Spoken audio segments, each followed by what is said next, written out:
Bismillahirrahmanirrahim. Assalamualaikum warahmatullahi wabarakatuh. Salam sejahtera dan salam pengguna. Pada hari ini kita berada di hadapan IPD Dang Wangi, berhadapan dengan IPD Dang Wangi untuk membawa beberapa orang mangsa, beberapa orang wakil mangsa yang mewakili ribuan mangsa lagi yang di luar untuk membuat laporan polis berkaitan dengan satu sindiket pelaburan wang melalui grup WhatsApp. Ini satu sindiket pelaburan wang menggunakan grup WhatsApp. Pelan pelaburan mereka menggunakan satu syarikat. Sindiket ini menggunakan sebuah syarikat yang mana sebuah syarikat yang didaftar dengan Suruhanjaya Syarikat Malaysia, dan juga mereka telah menyatakan bahawa mereka menerbitkan saham. Dia ada perjanjian ni lah. Ada perjanjian dia. Menerbitkan saham dan dia jual saham tersebut melalui WhatsApp. Ni sangat pelik . Selalunya orang jual saham ni, menjual saham ni diorang jual melalui Bursa Malaysia. Dia pakai regulator seperti Bursa Malaysia. Dia menerbitkan saham Bursa Malaysia. Yang lucunya di dalam company profile yang kita baca ni, dia menerbitkan saham berjumlah jutaan ringgit. Tetapi apabila kita buat semakan dengan Suruhanjaya Syarikat Malaysia, modal ataupun saham yang diterbitkan hanyalah berjumlah RM10,000. Tetapi jualan saham telah melibatkan jutaan ringgit. Ini menunjukkan bahawa ada unsur-unsur penipuan. Menerbitkan saham berjumlah jutaan ringgit, memungut wang, telah memungut wang, memungut deposit secara haram. Untuk maklumat, sebuah syarikat sekiranya dia ingin memungut deposit, dia perlulah mendapat kebenaran.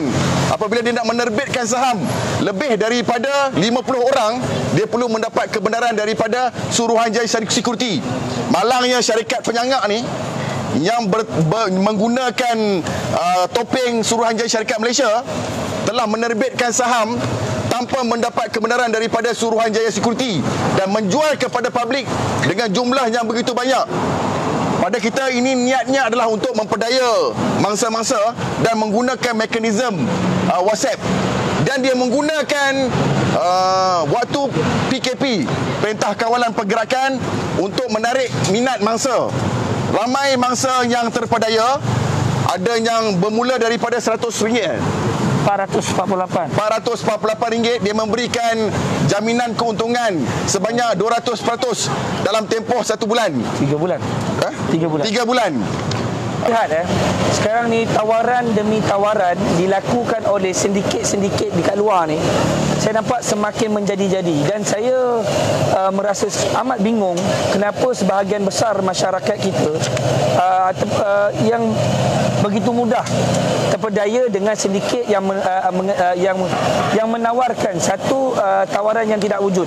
Saya difahamkan oleh beberapa orang pengadu kita, klien kita, mengatakan pada peringkat awalnya apabila mereka mengambil satu lot, satu bin, satu lot ni seperti satu bit lah, RM448. Jadi tawarannya untuk 3 bulan, tawaran keuntungannya sebanyak 200%. Dan untuk 6 bulan, 400%. Dan saya dapat melihat bahawa tawarannya untuk setahun hampir mencecah 800%. Saya tidak melihat ada perniagaan yang boleh mendapat keuntungan setahun dalam masa 800%. Melainkan perniagaan dadah mungkin, ataupun satu perniagaan rokok ke. Jadi ini benda yang saya rasa kita nak kena tengok semula bagaimana untuk saya difahamkan memang betul. Sekarang ni semua orang sedang mencari peluang. Masyarakat semua sedang mencari peluang, tapi kita juga kena lihat, juga kena bijak, kerana hari ini modus operandi yang dilakukan oleh syarikat-syarikat sindiket ni adalah bagaimana dia dah tak macam dulu kata. Dia akan beli kereta cash atas nama dia. Dia akan modalkan dulu. Kalau dia beli, kalau dia ambil pejabat tu pun dia beli dengan tunai. Jadi semua geran, plate lamba kereta semuanya nama atas persendirian. Maksudnya tidak lagi ada kereta-kereta ambil kat kedai pajak ke ataupun pinjam kereta orang ke. Sebab apa? Kerana pengguna semakin hari dah semakin bijak. Dia dapat mengenal pasti adakah ini conman ataupun tidak. Mereka ini sekarang sudah jauh lebih advance daripada kita, dah jauh ke depan. Dia akan menilai bagaimana aku nak cari peluang untuk menyita masyarakat ni, nak menipu masyarakat ni. Jadi apa sahaja perniagaan yang melibatkan online, apa sahaja, semua dia orang akan cuba untuk ceburi untuk tambah pendapatan. Satu je, so kenapa dia orang guna influencer? Nah, pasal influencer macam ni, saya minta maaf saya tidak mengatakan semua influencer macam ni, tapi sebahagian kecilnya influencer ni dia cari makan.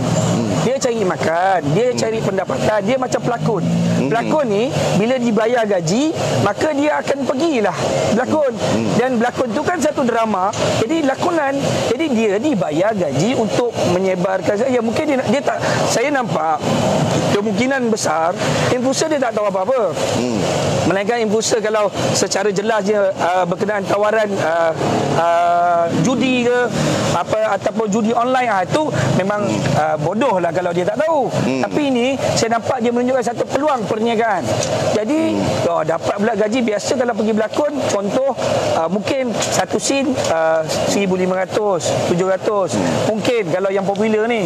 Tapi dia kata aku posting satu benda ni seminggu aku boleh dapat 5,000. Apa salahnya?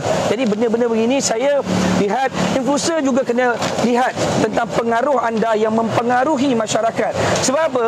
Anda kena kaji. Contohnya kalau orang bagi anda satu makanan, takkan tu makan.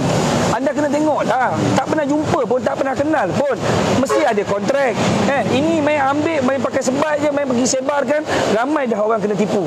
Lepas perniagaan yang tidak wujud, yang tidak ada nampak materialnya, jangan mudah terpedaya. Tapi apa pun, kita bersama dengan mangsa-mangsa, pengadu-pengadu, kita akan buat yang terbaik. Cuma saya nak mohon sangat-sangat kepada pihak polis bahagian komersial supaya melihat ini satu kes jenayah. PDRM melihat satu jenayah penipuan yang dahsyat.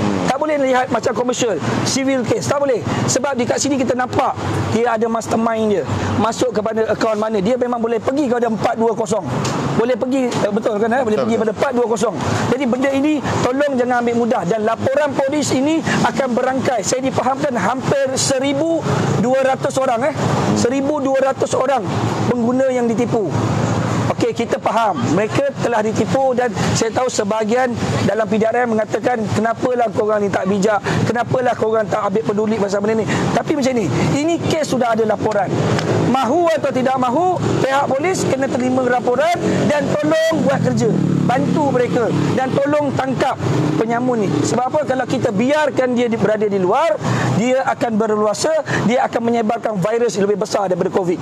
Saya ingin mengingatkan kepada, bukanlah saya nak marah, terutama kepada pengguna dah jadi, tak apalah, kita terpaksa lah, kita kena hadap dan kita terpaksa usahalah untuk bantu. Kena berapa banyak? Cuma di peringkat agensi penguatkuasaan, tolonglah jangan dibiarkan kes begini. Sebab kalaulah kita biar, mangsa-mangsa ni akan hilang harapan dia. Bila dia hilang harapan, mungkin dia akan melakukan tindakan secara sendiri. Ya tu abang. Bila dah terlalu sakit jiwa, maka mulalah nak ambil tindakan sendiri. Kita hari ini menghormati konsep kedaulatan undang-undang. Kita tidak mahu tanah ada berlaku pelanggaran undang-undang. Betul? Kalau nak kutip, ramai orang nak kutip. Tapi sama ada melanggar undang-undang atau tidak. Jadi kita sekarang ni adalah satu masyarakat yang mengikut undang-undang. Sebab itulah kita meletakkan harapan yang penuh kepada PDRM, fokusnya merayu kepada pihak PDRM, tolonglah bantu masyarakat yang telah menjadi mangsa kerana mereka telah tertipu. Bila mereka dah tertipu, apa nak buat? Inilah masanya kita untuk bantu masyarakat. Kenapa? Nombor satu, kerana kita ingin memberikan satu lesson, untuk memberikan lesen kepada penipu-penipu di luar. Anda tipu, anda akan ditangkap, anda akan didakwa, anda akan dituduh di mahkamah dan anda akan dimasukkan ke dalam penjara. Kita menjadikan negara kita ni, sekiranya ada individu ditipu, khususnya macam ni, satu perniagaan yang memang clear, syarikatnya bermodal RM10,000, menjual saham bernilai jutaan ringgit, apa lagi kalau bukan tipu? Kalau dia ada terbit penerbitan saham jutaan ringgit dan dia jual saham bernilai, dia collect duit sejuta ringgit, kita boleh katalah maknanya dia rugi. Maknanya dia tak ada capacity pun untuk buat collection ataupun nak buat dan jual saham. Maknanya dia telah menawarkan satu pelaburan yang tak wujud dengan niat untuk memperdaya mangsa. Yalah, ada macam-macam jenis mangsa, ada yang educated, yang berpelajaran, ada yang tak berapa faham. Jadi kita kena membantu. Tolonglah mengambillah tindakan. Saya merayu kepada pihak polis, kepada Jabatan Peguam Negara, tolonglah lakukan tangkapan, riman orang individu ini, kemudian siasat individu ini. Dan kalau benar berlakunya kesalahan di bawah Seksyen 420, selepas siasatan itu berlaku, tolong tuduh dia mahkamah. Dengan tuduhan itu dibuat, dapat memberikan satu pengajaran kepada penipu-penipu yang di luar ni supaya tidak menipu di bumi Malaysia ini.